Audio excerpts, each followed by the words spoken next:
राजनीति अब प्रचंड है, बल है, बलवान है, क्रांति का संकल्प है, विकास में विश्वास है, नीतियों की राजनीति है, विचारों का प्रहार है, वर्तमान है, इतिहास है, विपक्ष की हुंकार है, वादों का विवाद है, चुनौतियों का अंबार है। देश की है यह पुकार, खूब हुई वादों की बौछार, अब की बार किसकी सरकार। यूपी 24 न्यूज, सच बेझिझक। सरफरोशी की तमन्ना अब हमारे दिल में है, देखना है जोर कितना बाजुए कातिल में है। सीधे तौर पर साक्षात्कार में आज इसी उद्देश्य के साथ उत्तर प्रदेश कोरी समाज के प्रदेश अध्यक्ष भगवान दास संखवार हमारे खास कार्यक्रम साक्षात्कार में मौजूद हैं। और क्योंकि लगातार सोशल मीडिया पर उन्होंने पोस्ट डालकर यह कह दिया है कि इस बार आर पार की लड़ाई होने वाली है, क्योंकि चंद जगहों से समाज के लोगों ने आवेदन किया था लेकिन टिकट नहीं मिला। तो क्या वेदना है, सीधे तौर पर आज इनसे जानेंगे। सर, स्वागत है आपका हमारे खास कार्यक्रम में। क्या कहना चाहेंगे, क्या दिक्कत है, क्यों आखिरकार आप व्यथित हैं? देखिए, व्यथा तो इसलिए है कि भारतीय जनता पार्टी को पूरी समाज पूरी तरीके से सपोर्ट करता है।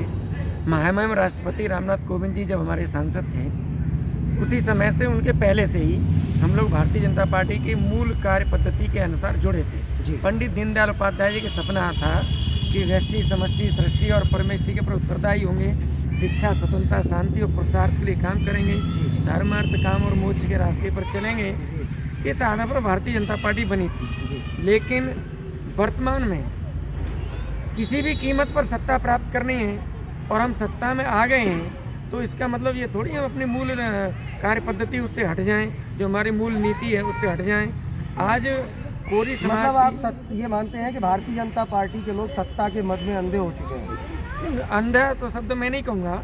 भारतीय जनता पार्टी सत्ता आने का उनको ये लग रहा है मैं जिसको खड़ा कर दूंगा वो जीत जाएगा। ठीक है, आज पश्चिमी उत्तर प्रदेश के 107 विधानसभा क्षेत्रों में भारतीय जनता पार्टी हमने प्रत्याशी घोषित किए हैं। इनमें 18 विधानसभा क्षेत्र ऐसे हैं जो अनुसूचित जाति के लिए आरक्षित हैं, लेकिन 18 में 5 स्थानों पर पुवाया शाहजहाँपुर, बदायूं की बिसौली, अलीगढ़ की इगलास, आगरा की पश्चिम और देहात और मुजफ्फरनगर की पुरकाजी, इन सीटों पर कोरी समाज की प्रबल दावेदारी थी। इन सीटों पर पहले भी कोरी समाज की दावेदारी बनी रही है, लेकिन एक दो बार टिकट भी मिली। पुरकाजी में प्राची आर्या जो फायर ब्रांड नेत्री हैं विश्व हिंदू परिषद की, उनको लड़ाया गया जब बसपा का जमाना था, जब भाजपा बहुत कमजोर थी। जब भाजपा मजबूत हुई तो कोरी समाज को साइड करने लगे और उन लोगों को टिकट देने लगे जिनका 1% वोट भी भारतीय जनता पार्टी को नहीं मिलता है।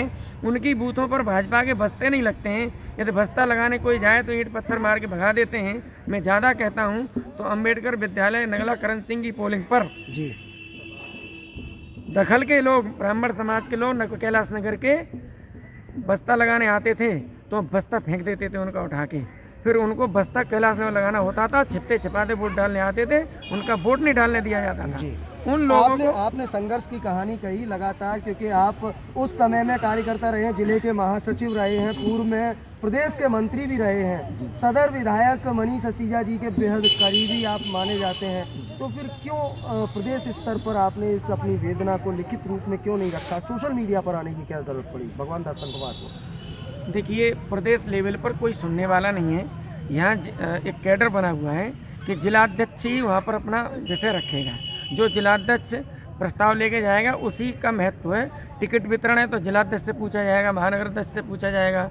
और इस पूरे कार्य के इस पूरी दुर्दशा के लिए कहीं ना कहीं जिला अध्यक्ष को दोषी आप मानते हैं? नहीं, यहाँ जो घटनाएं घटित हो रही हैं उसका पूरा फीडबैक जिलाध्यक्ष से लिया जाता है। और जिलाध्यक्ष अगर यहाँ की भौतिक स्थिति को नहीं बताएंगे, आज टूंडला विधानसभा क्षेत्र से ओबीसी जाति के व्यक्ति को फर्जी प्रमाण पत्र के आधार पर विधानसभा का चुनाव लड़ाया गया और वो आदमी ओबीसी का राष्ट्रीय अध्यक्ष रहा, फिर मंत्री बनाया उसको, अभी आगरा सांसद बना दिया, अब वो चला गया। तो आपका इशारा एसपी सिंह बघेल की तरफ है? बिल्कुल है। और एटा से लाके अभी फिर एक ओबीसी व्यक्ति को ऐसे फर्जी प्रमाण पत्र प्रेमपाल धनगर की बात कर रहे हैं? बिल्कुल।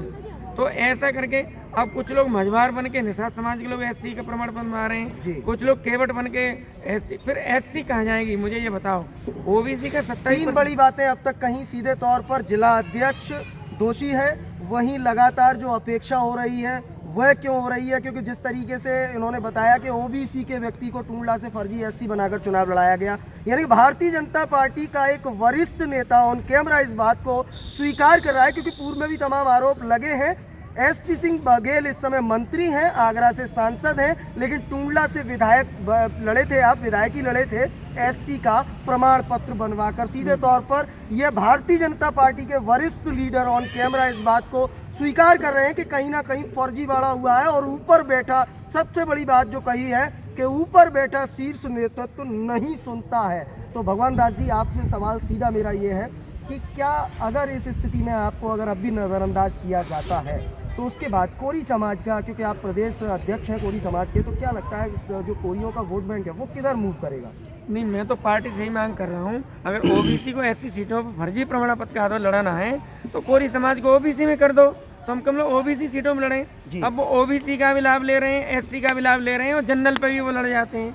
अब एससी का आदमी के बाहर में जाए, जिंदगी हमने टूंडला पे खपा दी, गाँव बूथ और संच सेक्टर बनाने में, गाँव दौड़ करके भाजपा वोट बढ़ाने में, आज वहाँ पर ओबीसी लड़ेंगे तो एससी कहाँ जाएंगे? पहला सीधे तौर पर कोरी समाज को सम्मान नहीं मिला, इसकी लड़ाई है सीधे तौर पर। बिल्कुल। तो मैं आपसे एक बात ये पूछना चाहता हूँ कि क्या आपके ही समाज से, आपकी ही समाज का कोई व्यक्ति चुनाव लड़ता है फिरोजाबाद में, तो क्या आप उसको सपोर्ट करेंगे?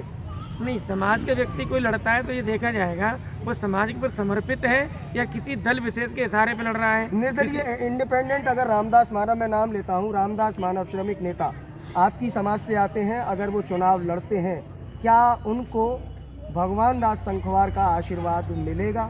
नहीं, देखिए, इसके लिए अखिल भारतीय कोली समाज की प्रदेश की टीम बैठेगी। जब तक 403 विधानसभा क्षेत्रों में प्रत्याशी नहीं उतर जाते और उसमें अगर कोरी समाज की पूरे 403 में उपेक्षा होती है, तो हमारे 8 विधायक थे, इस बार हमें ज़्यादा मिलना चाहिए था, क्योंकि हमने केंद्र में भी सरकार बनाई, प्रदेश में भी। अच्छा, 403 में से अगर 1-2 मिल जाता है तो फिर मामला साफ हो जाएगा? 8 सीट थी, 8 से कम मिलेगा तो निश्चित रूप से कोरी समाज कोई निर्णय लेगा। मतलब 8 सीट से अगर कम मिलती है तो सीधे तौर पर द्वंद्व होगा, आर पार की लड़ाई, बिल्कुल लड़ाई होगी। वो बैठ के निर्णय लेंगे क्या करना है, किसके साथ जाना है। और कोई पार्टी अगर 8 से ज़्यादा नहीं देती है, मान लीजिए बीजेपी ने 8 नहीं दिए। आखिरी सवाल भगवान दास जी, मैं आपसे जानना चाहता हूँ कि आखिरकार भगवान दास संखवार, क्या इस पूरे चुनाव में ऐसी क्या नौबत आन पड़ी कि सोशल मीडिया पर आकर दर्द बयां करना पड़ा, क्योंकि भगवान दास संखवार का भारतीय जनता पार्टी में एक अपना कद है, क्यों ऐसी मजबूरी पड़ी? देखिए, हमारे एक कैडर हैं, जिले की मीटिंग में वही लोग जाएंगे जो जिले के पदाधिकारी हैं, प्रदेश की मीटिंग में वही जाएंगे जो प्रदेश कार्यकारिणी के सदस्य हैं या जिला अध्यक्ष बुलाए जाते हैं, तो बैठक में वही बात रखेंगे। अब हम लोग ऐसे जाते हैं तो भीड़ में जाके मिल करके कोई सुनने वाला नहीं है इन बातों को। तो सोशल मीडिया एक ऐसा प्लेटफॉर्म है जहाँ से हम अपनी बात पहुँचा सकते हैं, हमारे सभी नेता इससे जुड़े हुए हैं, और जब ये बात होगी तो पूरे प्रदेश में आवाज़ जाएगी। तो हम कोई गलत बात थोड़ी कर रहे हैं, हम तो पार्टी को एक दवाई देने का काम कर रहे हैं, एक रास्ता दिखा रहे हैं कि भाई ये गलत हो रहा है, इसमें सुधार करिए। सुधार हम कोई ये थोड़ी, अगर सुधार नहीं करते तो आंदोलन, सुधार नहीं करेंगे तो फिर हम निर्णय लेंगे कि हमें जो अच्छा करेगा। मतलब बीजेपी ने 8 नहीं दिए, कम 6 दिए, और दूसरी पार्टी ने 12 दिए, तो उसका सपोर्ट तो समाज। धन्यवाद हमसे बात करने के लिए। तो ये थे हमारे साथ भारतीय जनता पार्टी के पूर्व प्रदेश मंत्री एवं जिला महामंत्री और कोली समाज के प्रदेश अध्यक्ष भगवान दास संखवार, जिनसे हमने साक्षात्कार में सीधे सवालों के सीधे जवाब जाने, और उन्होंने साफ कर दिया कि अगर समाज को सम्मान नहीं मिलता तो सीधे तौर पर इस बार आर पार की लड़ाई होगी, और जो दल सबसे ज़्यादा सीटें कोरी समाज को देगा उसकी तरफ मूव होगा कोरी समाज का वोट बैंक। अब ऐसे में भारतीय जनता पार्टी सहित अन्य पार्टियों की क्या स्ट्रेटजी रहेगी, यह तो आने वाला वक्त तय करेगा, लेकिन फिलहाल यह तो तय है कि 2022 का दंगल बड़ा ही रोचक होने जा रहा है। फिलहाल हमारे खास कार्यक्रम UV24 के खास कार्यक्रम साक्षात्कार में इतना ही। अपने सहयोगी मयंक शर्मा के साथ मैं देवाशीष शर्मा, UV24 के लिए विशेष संवाद।